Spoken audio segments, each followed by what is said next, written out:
It's likely that you're one of the 300 million Amazon shoppers out there. There's about 30 million people each month that shop just from their Amazon app on their phone, which equals about 44% of the entire shopping that goes on the web. Please think about supporting the Hunt Harvest Health podcast by going to huntharvesthealth.com/products and buying our suggested products through Amazon.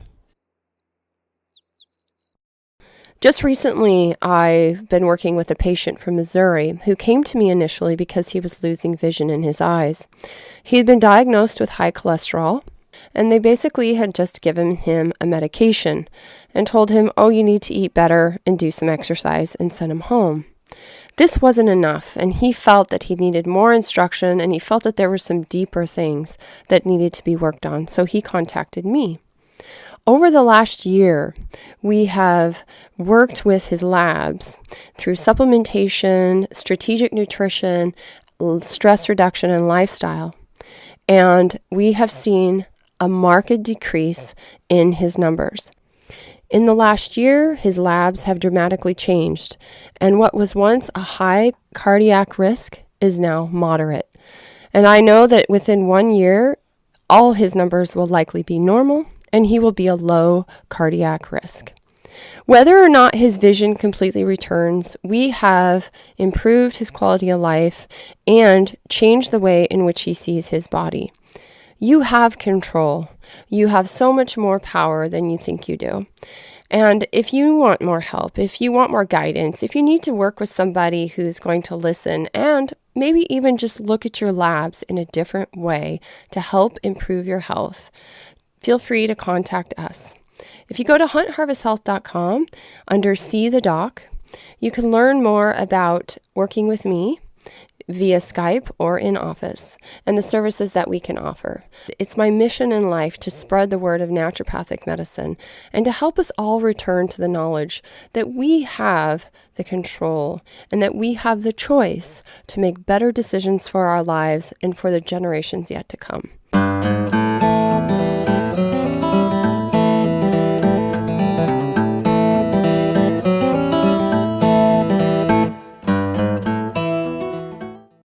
Hello, folks, and welcome back to the Hunt Harvest Health Podcast. This is Dr. Hillary, and I am here doing a Food Friday by myself tonight. Ryan has been diligently working since we got back from the Oregon Train to Hunt last weekend, and I know that I probably sound not like myself. Every year I have what I consider my kryptonite, and that is seeding grass. We live out in a rural area, and we literally have a hay field behind us and a large farm across the street from us and a half acre that is covered with grass seed right now. And so it literally can put me down like a bad cold. And it pretty much happens every year in June. It's just how it is, which is unfortunate for me because it's really hard for me to be outside working in the garden and doing the things I really love to do. So this week I've spent a lot of time inside, even though it's been beautiful outside. I've spent a lot of time inside with my entire house air filter on, HEPA air filter, and doing some work on the website and adding new recipes and putting on information about what I wanted to talk to tonight, which is wild foods. For this podcast tonight, I thought we could kind of focus on two wild foods that we use pretty consistently in our life, and then share a recipe on how I harvested one of these right out of my yard and made a tea out of it. So let's first talk about nettle. Everybody knows nettle is pretty much just stinging nettles, and I think they're where we live in the Pacific Northwest, they're pretty ubiquitous everywhere. We have a couple large nettle patches that seem to grow up every spring. One in our wood pile area where Ryan cuts wood for the winter. And then back in where we used to have an old compost pile when we first moved into this house, and now it's like where I guess it's a compost pile, but we put all our grass back there and anything that we've dug up and we don't want in the in the yard anymore. We put it back there, and the nettles love it back there. So this time of year, we have just an amazing harvest of nettles from those two places. And honestly, we've been in this house 20 years almost, and there was a lot of years where we had a pretty manicured yard when we first moved in. There was not a lot of plants. It was very barren, not even trees and stuff. And so over the years, we've planted a lot of things, especially in our backyard.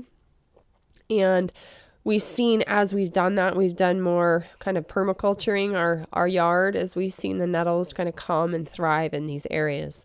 Now, you might be saying, I don't want a bunch of nettles in my yard, especially if you have kids or animals or whatever. But nettles are actually super healthy, and they're a highly medicinal food. And they seem kind of scary to harvest, but if you do it properly, you can use nettles for all kinds of things. Cooking, stir fries, what I like to do with it, and I had made a recent video on my Instagram story, which I'll post on the website, is just me taking a harvest of nettles that I went and picked in the morning before work. And just me cleaning them, spreading them on dehydrator trays, and then putting them in our Excalibur dehydrator and dehydrating them for the full day while I was gone. And when I got back, I had perfectly dehydrated leaves, and I just crushed them up, and then we make nettle tea with that. And one of the good reasons for doing that is, especially what I've been dealing with this week, is allergies.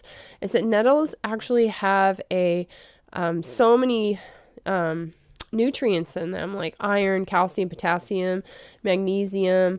They're also known to have something in them called quercetin. And these are all good at boosting the immune system and kind of helping that allergic reaction. And so I've been drinking the tea a couple times a day. Honestly, I'm not quite sure how well it helps, but I would say that I'm drinking it because I don't really want to know what it would be like if I wasn't drinking it. So I've been doing the nettle tea, and the other thing that nettles are great for, eating them and stuff, is that it's great for joint and achy pains and joint pains in your body.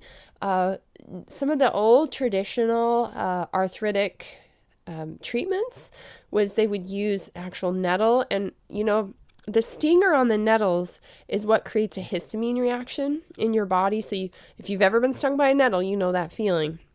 Your body releases histamine, it goes to the area, it swells, and it's kind of that burning feeling. And what that can do is, actually, they used to use it on joints, and they would sting you with nettles in your knees and your elbows or your fingers or wherever, and you'd get this histamine reaction. And what it can do is it can help bring blood flow to the area. It can help bring immune cells to the area. And then in some cases, it stimulates that joint complex to kind of clean itself up and heal.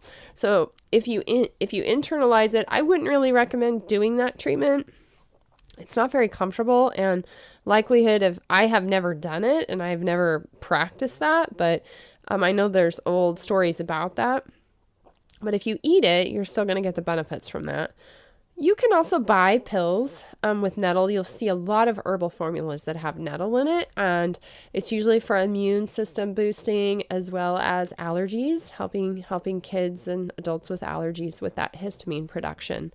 Another great thing that nettles are good for is improving hormonal status in both men and women, because it decreases the sex hormone binding globulin. I haven't really talked much about the sex hormone binding globulin here. We did a podcast with the Gritty Bowman that just recently came out, and we do talk about the sex hormone binding globulin in that podcast if you go listen to that one. And nettles, interestingly enough, helps to decrease it, which is good, because if you have too much of the sex hormone binding globulin, it binds to testosterone and it makes it inactive. So the less sex hormone binding globulin you have, the more testosterone or estrogen you'll have. So it helps your hormones by doing that. And the other thing that it's great for is skin and hair, and any kind of other tissues in your body. So the tissue in your kidneys and your liver. It's also known, I guess that hormonal piece of it helps with reproductive issues, menopause, PMS. those kinds of things. So truthfully, it's just a highly nutritious food. It's got a lot of dense nutrition in it. And unfortunately, like most of these other plants that we're talking about, we consider them a weed and people just kill them. But if you harvest them and you eat them, you're going to just add so much more dense nutrition to your life. And the truth is, you don't even have to grow it. If you live in areas where you have nettle, it just grows by itself and it's seasonal. It comes back same time every year and you can harvest it and eat it in that kind of seasonal time of year, which is also another powerful thing to do with nutrition. So here's the deal with nettle though, and this is like so much common sense, is that you have to harvest the nettle with gloves. There is a way to actually harvest them without gloves. It's like you pull the stem of the leaf a certain way. You pull the bristles back and you can grab it, but you have to be so good at like not hitting your hand on the leaf and all this stuff. So just wear gloves. And if you have high gloves or you have long sleeves, that's probably the best. And again, maybe long pants if you're in a nettle area. You don't want to have nettle stings all over your legs. Not super comfortable unless you're maybe trying to help your arthritis. But I just use gloves. I have my gardening gloves. That's what I use. They're a little thicker. But I've also used just like exam gloves from work because I'll use those to spread them out on dehydrator trays and they seem to be fine. I've never been stung through them. And then what I do is I collect the young buds. So you'll see as nettles get taller and taller, they bolt and then their leaves become really big. But those leaves, as they get bigger, they kind of lose some of their nutrient value. So what you want to do is get them early in the spring. And if you do it right, you can kind of keep them growing and giving you a harvest for a couple months, actually. So you just clip off the top buds and maybe the top leaves there, and then you harvest those. And what I do then is I take them in and I wash them again with gloves on. And if I'm dehydrating it, I take my dehydrator trays and I spread them out on the dehydrator trays. And then, like I said, I dehydrate them. The dehydration will kill the sting. So there's always this fear, like even when they're dehydrated, I've had this fear. Actually, what happened is my little one, I was pulling them out of the thing and she just walks over and she just grabs one right off the tray and sticks it in her mouth. And I was like, oh my gosh, the first time I ever did it. But she just started eating them like that. And I go, well, maybe I should try that. So I tried it and there's no sting. So any heat, dehydration, or blanching, if you're going to put them in a food, like a recipe or something, just even blanching them in hot water for a little bit, it gets rid of the sting. So make sure that you do that if you're going to eat them fresh. You need to blanch them or cook them in something. If you're going to dehydrate them for a tea, that sting will be gone once they're fully dehydrated. And some people say you can harvest the roots, but they're not and then steam them and eat them, but they're just not as good as the tops. I think they're pretty earthy, and I haven't done that yet. Maybe I'll try it. So a few of the recipes that I've put on the website recently with nettle is I made some elk and nettle meatloaf muffins, which is really good. The recipe's on huntharvesthealth.com under recipes. We also I did a sweet potatoes. So I roasted sweet potatoes with dandelion root and nettles, and I baked them in the oven. So that recipe is on there as well under recipes.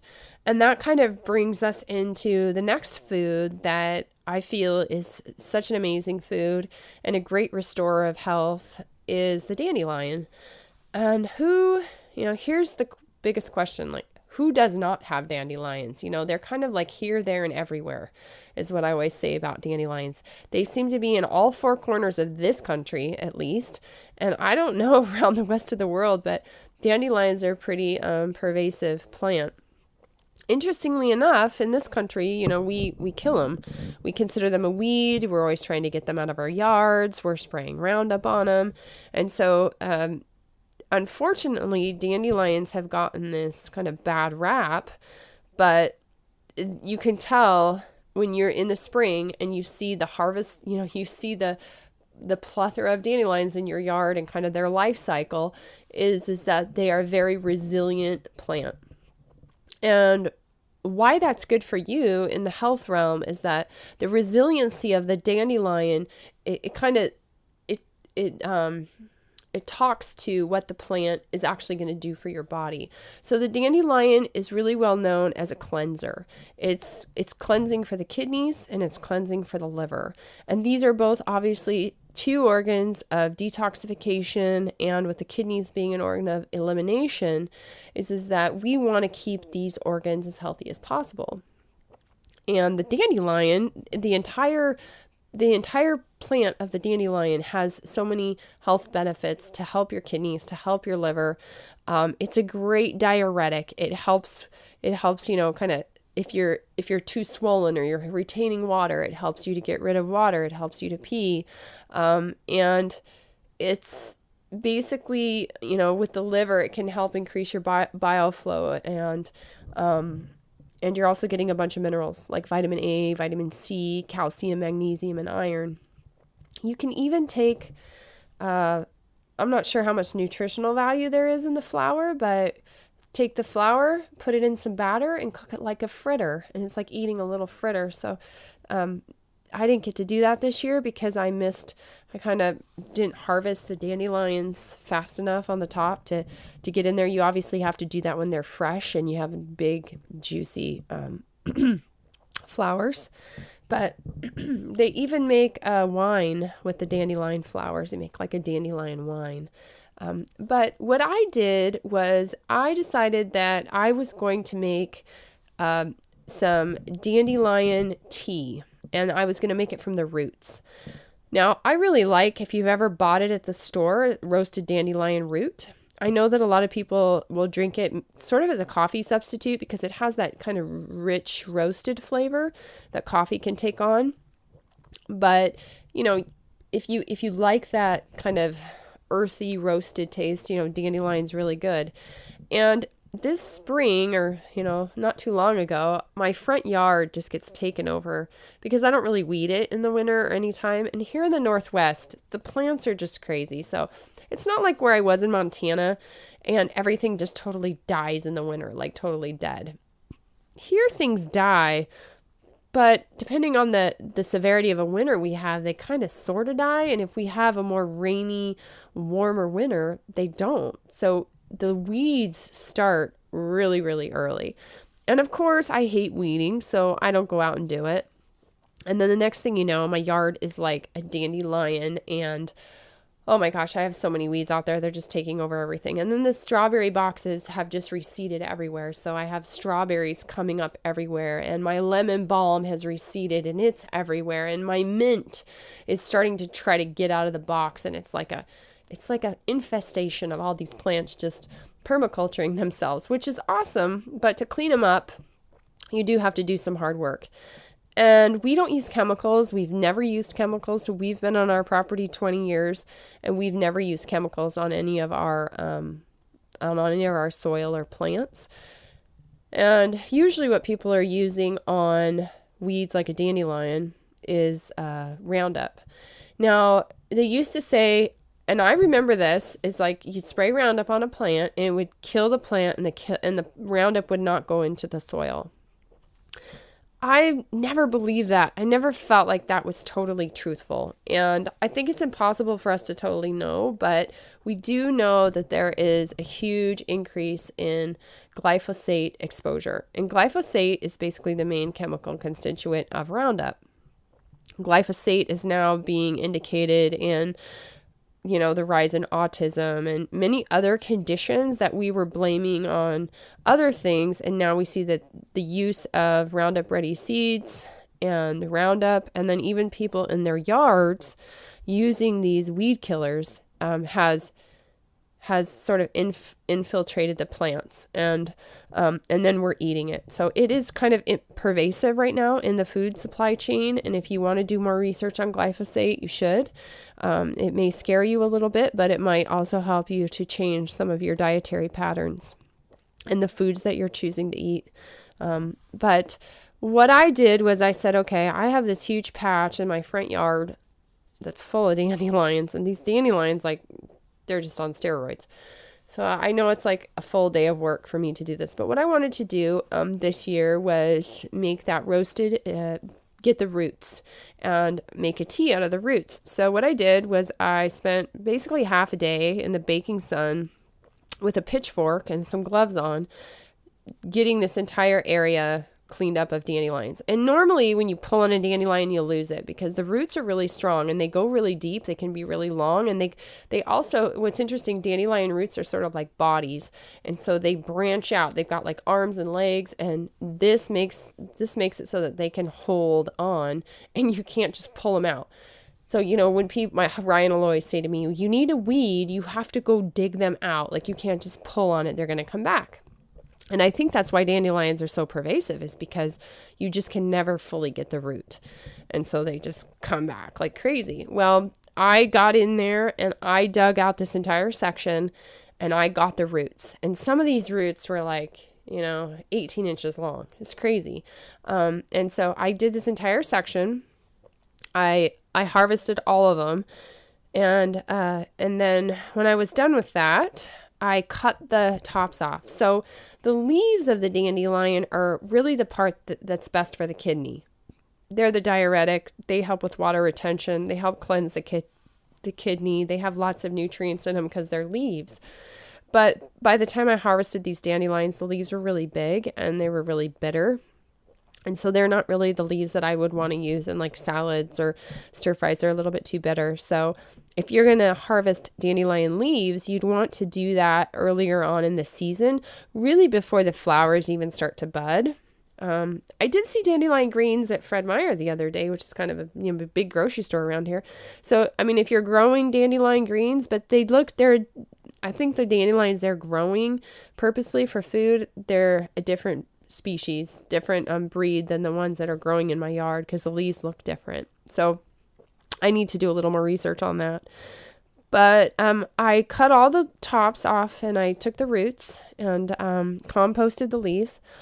And then I had a big bucket and I put all the roots in the bucket. And me and my 2-year-old Tana, we cleaned all these roots. And it was really fun. We had a fun time doing it. It was really nice out and warm. And so we were getting wet and dirty, and they're pretty dirty. So you kind of need to scrub them when you clean them. I soak them for about 20 to 30 minutes first. I let them soak in the water.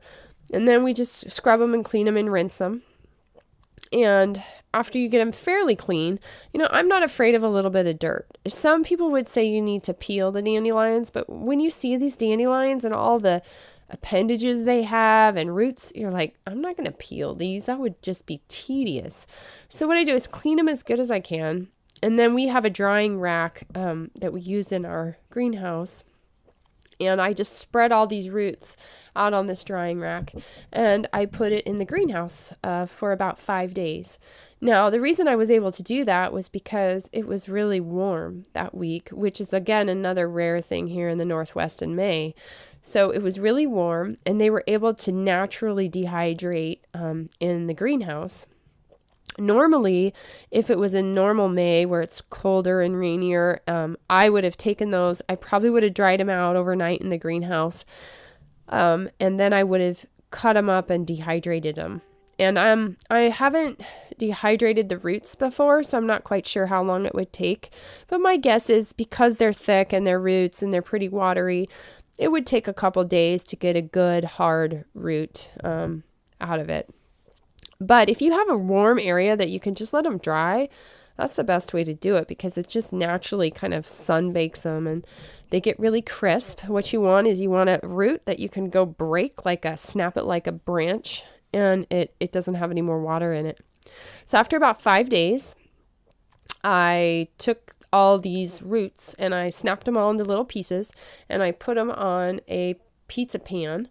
I have this pizza pan that has holes on the bottom and it lets the air circulate. Like if you're making pizza, it lets the air circulate. And I really like that pan because when you're roasting things like herbs, you can put it in the oven and it goes through and it circulates over it. And it actually makes it faster and it makes it so that you don't burn the bottom as well. So I put it on there and then I preheat the oven to 265. And you can play with that temperature. If you have more time, you could put it at 200 and let them slowly roast. I only had about an hour about an hour before work. So I needed to get them roasted and stuff. So it was an hour at 265 in the oven. And you know when they're roasting because your whole house will start smelling like cookies. It's like the best smell ever.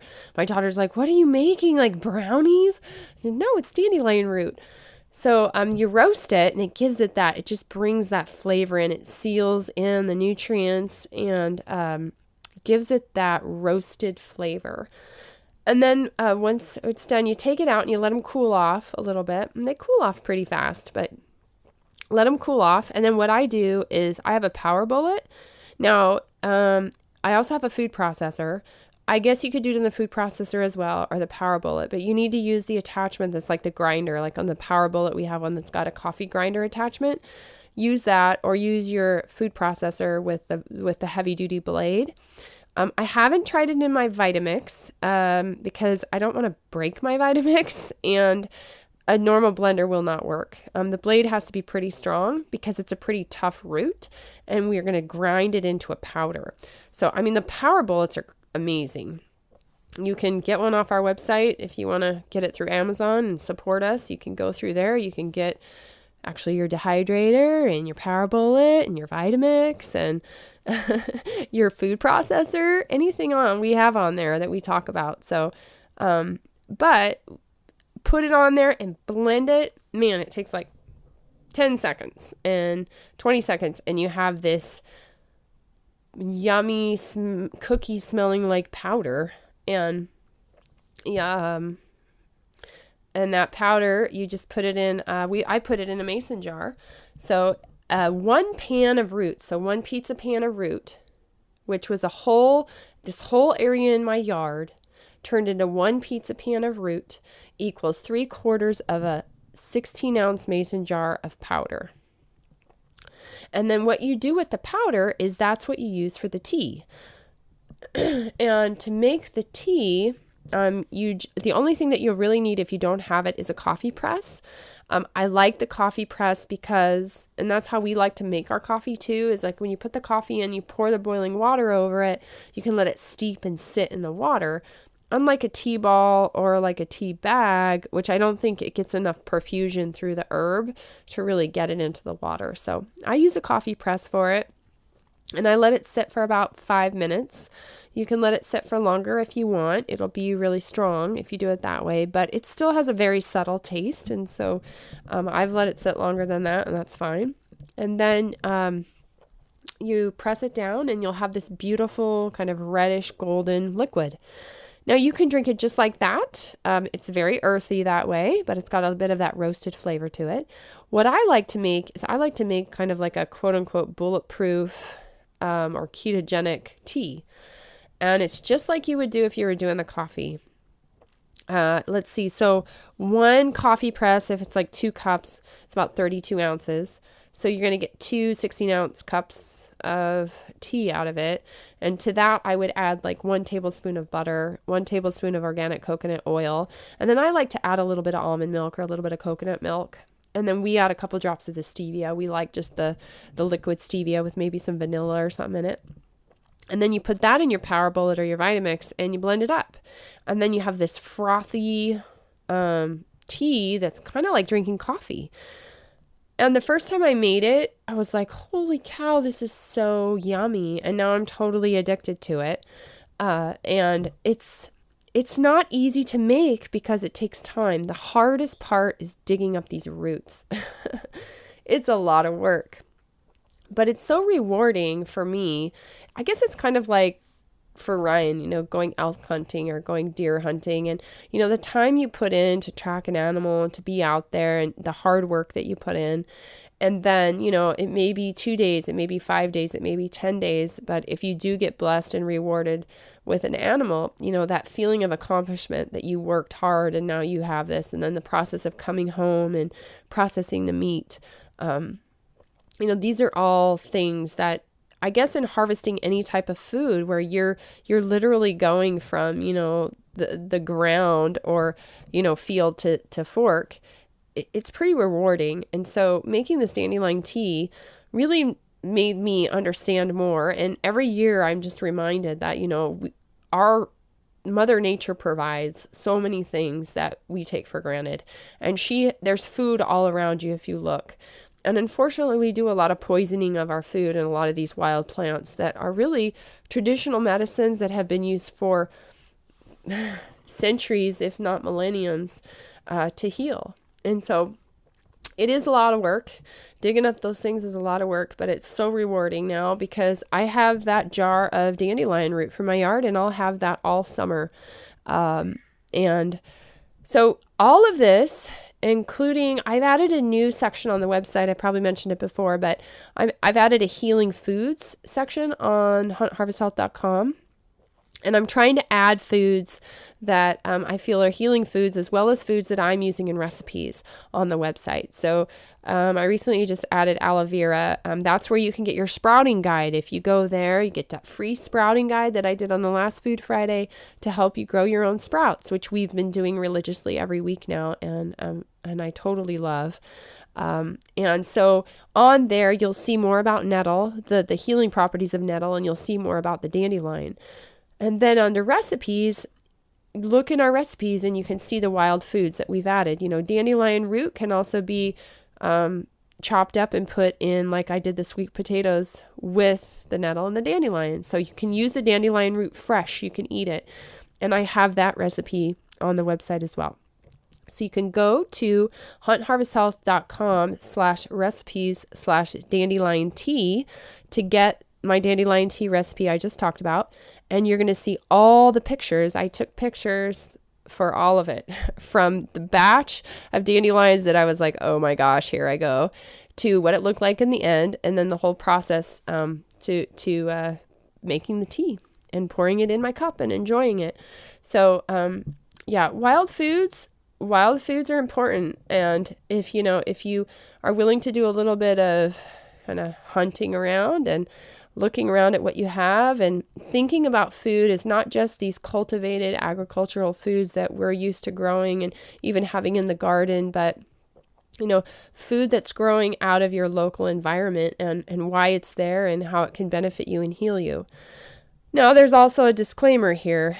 If you've been spraying your yard and been spraying your dandelions and all this, don't eat those dandelions. I wouldn't do it, for the reason I talked about earlier with pesticides and glyphosate and etc. The other thing is that you always want to make sure that you research any plants you're going to eat. Everybody and anybody could always have an allergy to something. So let's say nettle, for example. Try a little bit. Don't drink a whole, put a little bit in your mouth and see how you respond, and then go for it. But the chance that you're going to be allergic to nettle is very small. The chance that you're going to be allergic to dandelion is very small. There's even better herbs like milk thistle, which is a thistle. It's a crazy weed, and it is like the best liver cleanser ever. And I've never known anybody that is allergic to milk thistle. So these wild foods, actually, they're very healthy for you, and they have very low incidence of allergy. Now, if you're collecting mushrooms and you're doing some of these foods, you need to know how to handle them. You need to know how to cook them. Some of them aren't well. I did put morels on the healing foods. Morels need to be fully cooked or you're going to get sick. So there are some foods that you need to be aware of. And if you don't know, look it up. Do some research and make sure you know. The other disclaimer here is that dandelion is a liver cleanser. So what it's meant to do is help you release toxins and clean your liver up, which means you may have a lot of GI stuff going on if you drink too much of this. So I like to maybe have a cup in the morning and maybe one at night. But I realized I was drinking too much when my body was like, getting rid of stuff and eliminating. So that is important. And if you need that, you can use dandelion to help you eliminate because it's going to be a liver cleanser. But don't overdo it, And remember, if you do it and you overdo it, then you're going to think something's wrong with it and you're not going to want to do it. So start slow, start with 1 cup a day, see how your liver responds and go from there. Some of these are pretty potent herbs and you don't want to overdo them because they will make your liver and your body turn on. So think about those things. Otherwise, wild foods are a really staple part of our diet. and hopefully they'll become one of yours, or you'll just see these plants differently.